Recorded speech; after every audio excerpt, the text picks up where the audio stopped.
Welcome to All Things Retreat podcast. I'm Holly Porter, your host and CEO of Retreat R&R. With over 25 years of experience in designing transformative retreats, I'm here to share insights and inspiration to help you create extraordinary experiences. Whether you're a pro or just starting out, you'll find valuable ideas here. Enjoy the ride. Let's dive in. Hi, everyone. Welcome back to the show, or welcome to the show. If it's your first time, we're happy that you landed here and found us. We are sponsored by the International Retreat Association, which is a brand new and one and only kind of association to support the whole retreat ecosystem. So internationalretreatassociation.com. If you haven't checked us out there, maybe you found us there because this podcast is on there. But we are going to be chatting today with Ashley Gibson, and she's a licensed trauma clinician and organizational consultant who diagnoses why burnout keeps happening after the retreat ends. She's the founder of Meaning in Practice, where she helps organizations map the structural conditions that produce exhaustion, and the leaders who want to stop repairing what they didn't break. She holds an MED from William and Mary, is trained in EMDR and ACT, and spent over a decade in marketing and leadership across arts and healthcare organizations before stepping into clinical practice. Welcome to the show. Thank you so much for having me. I'm happy to be here. Hopefully I didn't butcher or not say those letters right. I'm dyslexic, so you did it right. I'm like, you did a perfect job. Yes. Oh dear. There's so many acronyms for things. I'm like, oh boy. I know, and especially in the therapy world. Well, and the International Association or International Retreat Association is IRA and IRA, and I don't use it because I just don't love it. You know, I just am like, I don't want that to go to people's minds, but it's such a long name that sometimes names matter, but I knew it couldn't be global. It needed to be international, even though, you know, it just felt better. So let's talk about the retreat aftermath problem. I think this is very relevant. Why do you think so many retreat attendees feel the same exhaustion within weeks of coming back from a retreat? Yeah, it's a great question. I think retreats are designed to address symptoms, right? They work at that symptom level, usually at the individual level. Sometimes you're working at a team or a larger level, but generally you're looking to restore that individual, rest and clarity and connection. But the system that you're returning to is not necessarily designed for sustainability. It's designed for output speed. So it's not that your retreat attendees they failed to hold on to the lessons. It's that they took them, but they walked right back into a system that was designed to metabolize that clarity and turn it right back into stress. So it would be easy for us to see it as, you know, as a retreat leader, it was a follow-through issue. The attendee wasn't able to pick up what they needed or to keep going with it. But really, it's just proof that the system is working just as it was designed to. Yeah. I think a lot of retreat leaders really leave money on the table too, if we're talking about financially, by not integrating them into some kind of a process. Especially if you did a transformational type retreat, doing the aftercare. I feel like the aftercare, the before care, the retreat care, and then the aftercare. I feel like there's so many that aren't realizing not just the financial gain, but how helpful that is to people. That would probably resolve a lot of that happening if the aftercare was happening.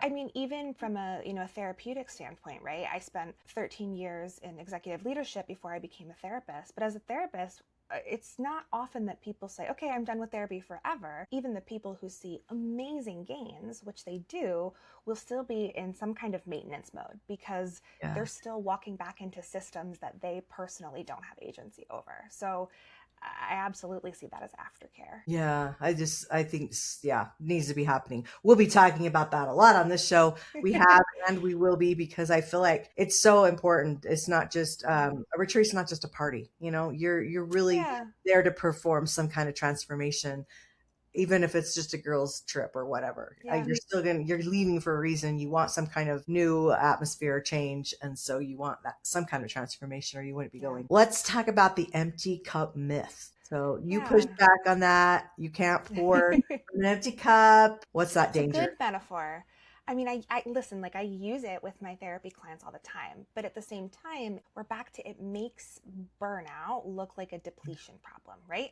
You're empty, we need to fill you up. And so it gets useful for organizations or retreat leaders who are able to go, oh, well, I filled your cup up. I fixed it. We sent you to a retreat. We did what we needed to do, right? Even Yeah. if it was just a girls' weekend, it's meant to fill something. But it's back to putting that burden of repair on the individual. And then the burden of performance goes back, walk right back into a team or an environment that did burn them out, right? Yeah. Yeah. So it can be a tricky spot for a retreat leader to be in because you feel this pressure to pour perfectly into that cup. But the real issue is that the cup has a hole in the bottom. Yeah. So I tell leaders, I don't teach individual resilience. Individual resilience is important. We don't want your cup to be empty, but you have to have a greater understanding, a diagnostic capability to understand how the system is functioning because we all live and function inside of these systems. Yeah. Yeah, so true. It's, I've said this before on the show, but it come up a lot while I was writing my near-death shift book about filling your cup was in there as well. But Rotary International, I love that club, that organization, but their motto is service above self. And as I was writing my book, I realized how flawed. I mean, it was created in 1911 Yeah. by men because women were not even allowed in Rotary until, I don't know, I Yep. think like maybe the 80s or 90s, Yeah. 1900 or a long time. So I feel like it was like if you serve everyone else, you're always going to have an empty cup because Yeah.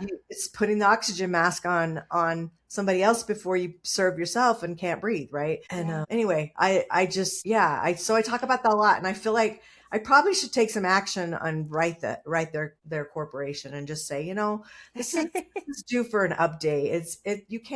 You can't serve others at full capacity until you can serve yourself and get yourself where you need to be to help others. Then you're serving Yeah. at full capacity. But It's so tricky, right? Because no matter, look, I love the idea of service above self, but you're sure, right. of It course. again, it puts that onus back on you individually. And what ends up happening is the people who burn out think, oh, well, I just didn't try hard enough, right? I didn't care enough. And it means it's a snake eat tail kind of situation.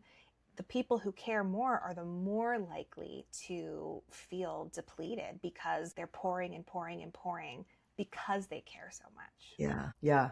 That's true. Yeah. That is so true.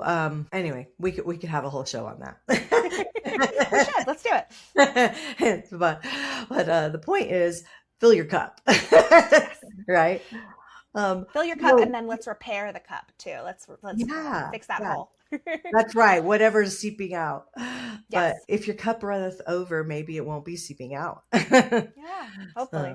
So what retreat leaders are actually up against? If the retreat works, but the system doesn't, what does that mean for the people designing the retreats? Then it's asking those folks who are designing this retreat to do repair work on a system they were handed. They didn't design that system. They don't control that system. They can't control the disappointment a client might feel after a retreat because it's really not about whether or not the retreat filled the cup. It's about, did we fix the hole in the cup? And a retreat by itself can't do that, right?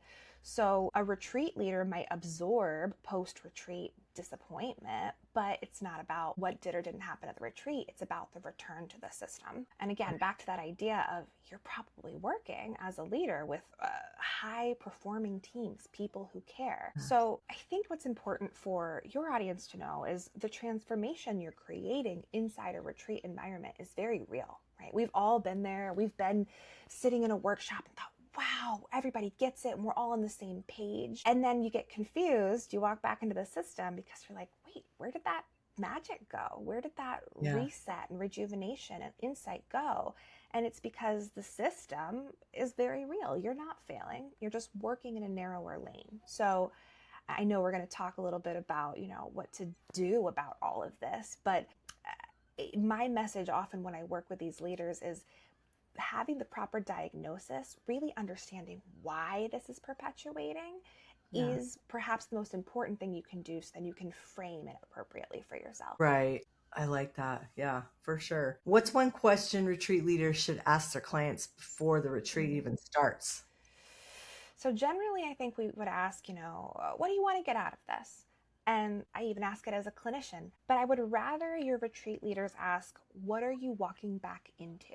I want them to understand what kind of system you're going to send all of these folks from your lovely retreat back into. So if that answer is it's a system that expects we get back to them no matter the hour, right? Or a manager who thinks that rest is a reward for finishing a task.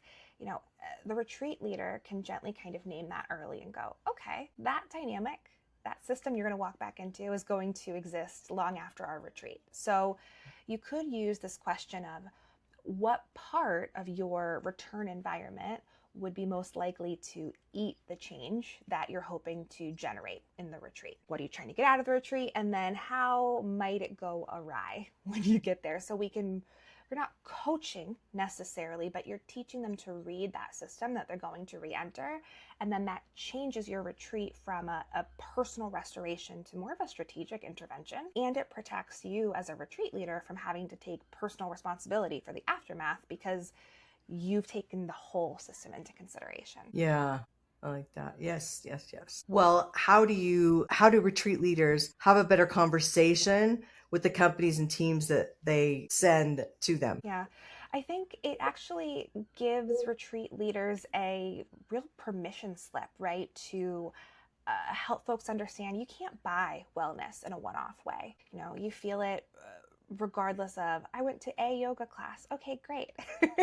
Did you make the whole system limber for the future? And so helping retreat leaders kind of understand that if they're talking and they're selling and they're working with these companies and teams, helping them understand, okay, this is an expensive solution for temporary relief. So it's not a complaint, but if you offer them this frame, hey, burnout is actually a problem of individuals not getting enough care, right? That's a great thing to do. We want to make sure they have that wellness. I'm not saying there shouldn't be a wellness element, but if you can educate and say it's a structural design problem, that line's actually going to be useful because then it sounds like expertise, not blame. And the organizations that hear that clearly are going to be your best referral sources, right?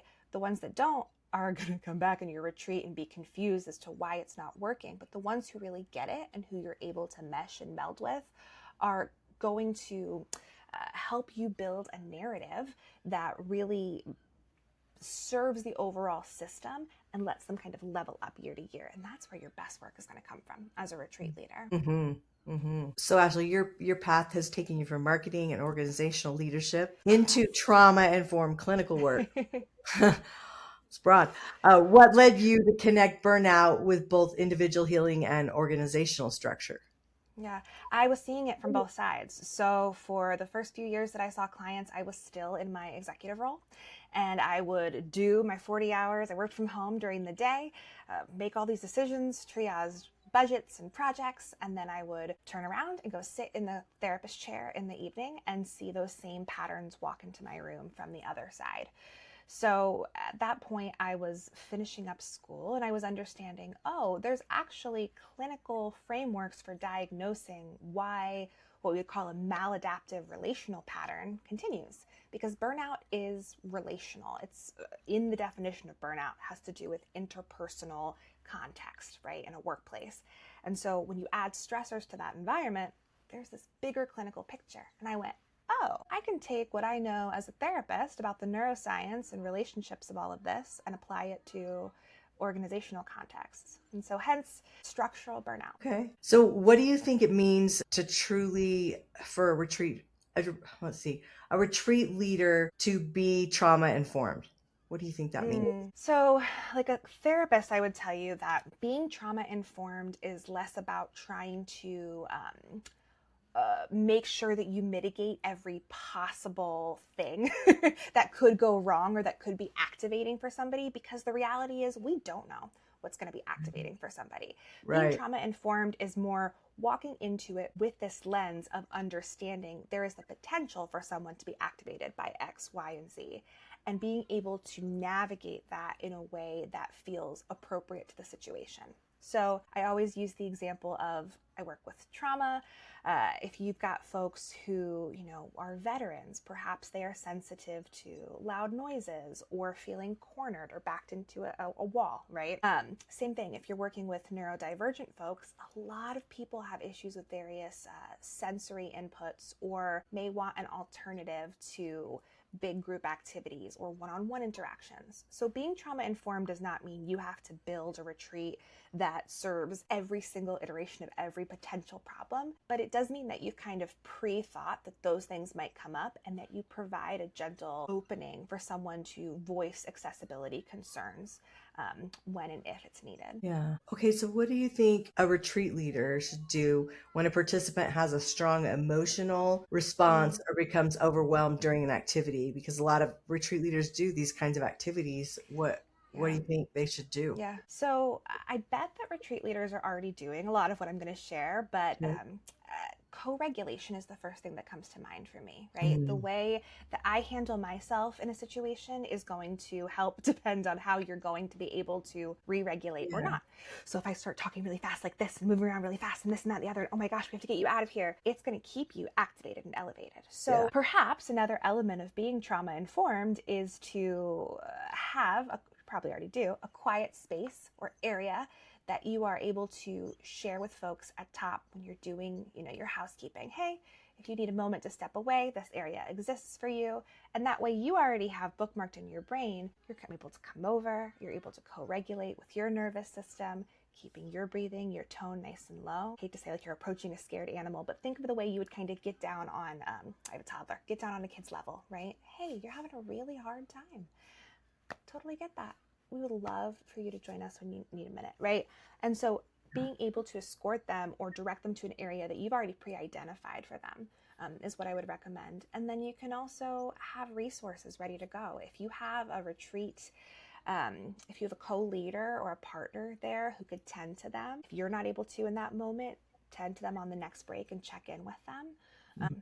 Because folks may feel a little embarrassed, right? If they have a big reaction, and you're going to want to make sure that they know, hey, that was welcome. It comes up a lot and I'm here for you and I'm happy to offer resources if you need more. Yeah, that's a good one. Okay, let's talk about the leader who's personally burned out, or maybe they have their own trauma that's a recent, like, a lot of times retreat leaders plan their retreats 6, 12, 18 months out. Okay. In between that time, life happens and a lot of things can happen even to a retreat leader. So let's just say, without, obviously canceling is not the answer. What kind of, let's talk to just the retreat leader right now. And that leader that has this retreat, you've had some major life shift, whether it be a death or a divorce or something traumatic's happened, some kind of major thing. But what would you suggest to them? They're responsible for everyone else. Yeah. How would you give them some practical ways they can handle themselves, or what maybe they could do prior, during, mostly, and after a retreat? I think that's a great question. The first thing that came to mind for me is community. And that would be something I'd want them to tap into their folks before a retreat would start, right? So if you're coming up on a retreat and you're already feeling like, wow, I'm not going to be able to give 100% as leading this retreat, before the retreat starts is the time to tap in and ask, okay, I was planning on personally facilitating activities A through Z. Who can I bring in to help me with activities A and B, or somebody to help me with C and D? Even if it's just another body in the room to hand you a bottle of water or warm up the crowd for you while you take a breather, leaning on your network, and people are always delighted to help. The other thing that came to mind for me was being open with folks takes a lot, being able to say, hey, I'm not quite at my top game today, and how much you want to share is up to you, but kind of owning, like, I appreciate your rolling with me. Again, people want to help, and it actually gets them right on your side immediately. Yeah. The other thing I would say is, you asked for during. I would continue to regulate for yourself, and whether that's something like breath work or visualization. If you have outside topics coming in. Look, like I got a divorce while I was first starting to see clients. And so every day I would do this visualization for myself before I started, where I would bracket and see myself putting all of the crap from my personal life into a box away before I started with my clients for the day. And I still do that even now. If something comes up on session and it's activating for me, I see in a corner of my mind myself putting those things away so I can remain present with what I need to do. So it's being proactive in those ways, using those tools throughout the day, and managing your own expectations for yourself. Because as a leader, as a retreat leader, you want it to go perfectly. You want it to hit every beat. You want everyone to feel so energized and so transformed. And that's so noble. And if that's the expectation you're walking into the room with, and you're also pouring from your own empty cup, right, you're going to do more damage to yourself psychologically from holding that expectation than you would from saying, okay, let's be honest about what I'm working with today. I'm probably not going to be hitting 100%. What would the minimum viable product of success for me personally look like? Manage your own expectations for yourself. Yeah. Such a great conversation, because I feel like we talk about like a lot of what the retreat leaders can do for their people coming and their attendees, but sometimes where's that support for the retreat leaders, which I'm really hoping the association will help give that to so many that don't know where to go. I mean, we offer right now, we're doing a 12-week universal law, but it's a very short little class they can come to. And then it's networking and talking and meeting peers. And I always want to bring that aspect to the association, because people want to network. They want to know, they've gone through this, or how would you handle this? And we need that. Yeah. I mean, look, you are the host of the party, right? When you're a retreat leader. And so the host is also not the whole party. People at the party are the whole party, and the structure that you've set up, and the food, and all of these other things. So managing your own expectation for a hostess can throw a great party, and a hostess can also be having a bad hair day. I know you said you're in hair, and still throw a really good party. So yeah, absolutely. Yeah. I mean, but if you've been through, my biggest takeaway is get the help first before the retreat. If you've been involved in something, figure out how. I think figuring out solutions too before you go that might trigger you, and just doing some self-care around that. And I would, if you can, right, and I'd imagine a lot of retreat leaders are already planning for themselves like some time off after a retreat.